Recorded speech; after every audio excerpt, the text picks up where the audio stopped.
गौतम बुद्ध का जन्म नेपाल में लुम्बिनी नामक स्थान पर हुआ था। गौतम बुद्ध के पिता एक राजा थे, जिनका नाम शुद्धोधन और माता का नाम महामाया था। गौतम बुद्ध के जन्म के 7 दिनों के बाद ही गौतम बुद्ध की माता की मृत्यु हो गई।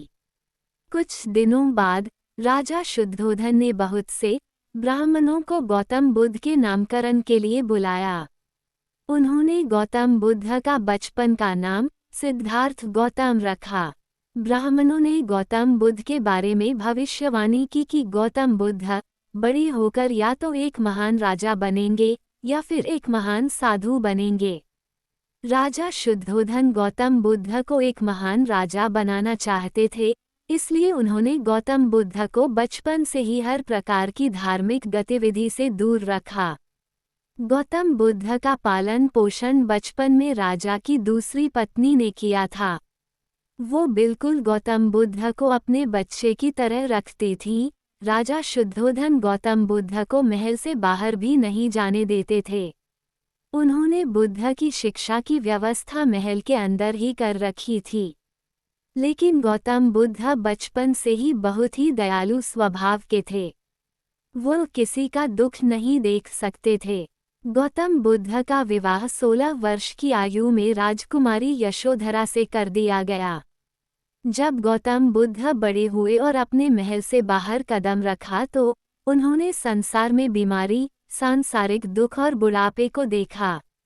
वो इन सब प्रश्नों के उत्तर को खोजना चाहते थे। इसी खोज के लिए उन्होंने एक रात को अपने पिता के महल को त्याग दिया। उन्होंने एक नदी में स्नान किया और साधु के भेष में आ गए।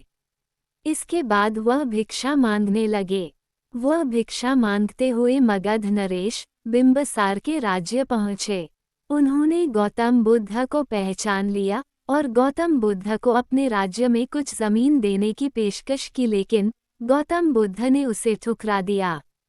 गौतम बुद्ध इसके बाद वहां से चल पड़े।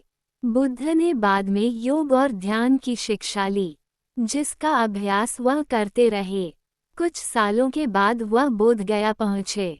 बोधगया में उन्होंने 49 दिनों तक एक पीपल के पेड़ के नीचे ध्यान लगाया, जिसके बाद उन्हें दिव्य ज्ञान की प्राप्ति हुई। उस समय गौतम बुद्ध की आयु 35 वर्ष थी, जिसके बाद उन्होंने 80 वर्ष की आयु तक घूम घूम कर अपने संदेश लोगों तक पहुँचाए और लोगों की मदद की। गौतम बुद्ध की मृत्यु कुशीनगर में हुई। उनकी मृत्यु के पश्चात आज भी उनके संदेश बौद्ध धर्म के रूप में जाने जाते हैं। दोस्तों, कहानी अच्छी लगी हो तो इसे लाइक करें, शेयर करें और चैनल को सब्सक्राइब ज़रूर करें। धन्यवाद।